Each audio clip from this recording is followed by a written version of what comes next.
Hey guys, how's it going? Welcome to this video.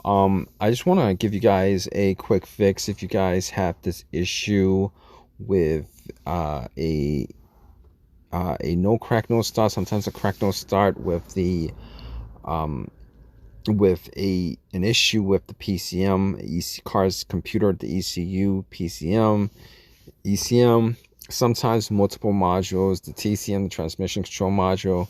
So if you guys have issues in particular to these systems of the car, I just want to give you guys uh, uh, uh, a diagnosis to actually where to look for where this could possibly come from. You guys have this issue.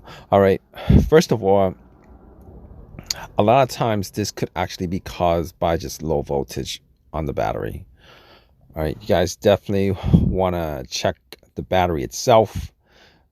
Make sure that the battery is good. Make sure that the battery is reading 12.6 volts. It's very simple. You guys want to test out the battery. A lot of people just leave their a lot of people don't actually change the battery after 3 or 4 years, which is what you normally want to do.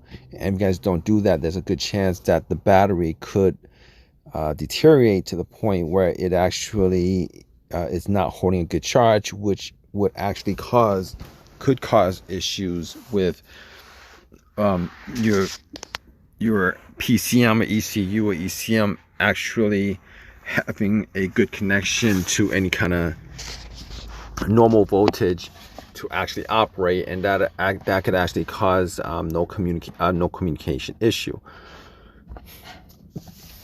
On top of that, you guys actually want to look for the ECM, the PCM fuse. Make sure that that fuse is not blown. That fuse is blown. It's definitely either going to cause you a crack no start or sometimes a no crack no start issue. It could possibly keep your OBD2 from connecting or running the scan to all the way through to give you any codes or analysis of all the systems that's in the car. You guys definitely want to look out for a blown fuse, but a lot of times this could also be caused by the fuse box itself having a short, either by maybe a cable, positive line on a cable that's actually making contact with the frame and just shorting out the fuse box itself. And a lot of times, depending on which car you have, you guys could actually have an issue where the fuse box is situated in a area of the car that might be open to wetness, rain, snow, etc., etc., any of those things. All right, you want to make sure that there's no moisture or dampness or water in the fuse box itself, and that's visually obvious if you guys visually look at the fuse box. You might want to also test out the fuses. Test out all the fuses in the fuse box to make sure that none of the fuses are blown. That's always a good start to check out in a situation like this. All right, the fuse box is always, besides the battery, the fuse box is always a great start as far as trying to figure out where what's causing this problem. Now, I will tell you that in a lot of vehicles, the ground wire or anything that keeps the ground wire from making proper contact with the frame. Now this could be the main ground wire, or this could be a ground wire that's connected to the PCM, the ECU, the TCM. You want to make sure that all those ground wires are A, free of corrosion, B, have significant contact area with the frame. All right, some vehicles have the contact area very, very, very small. It's painted over, and sometimes in some vehicles you might want to just scrape off the paint with a metal brush or something like that, and make sure that there's enough contact with the ground wire to the frame of the vehicle, so that it actually has enough contact to give enough voltage for the PCM to operate the way it's supposed to. And the most obvious ground wire that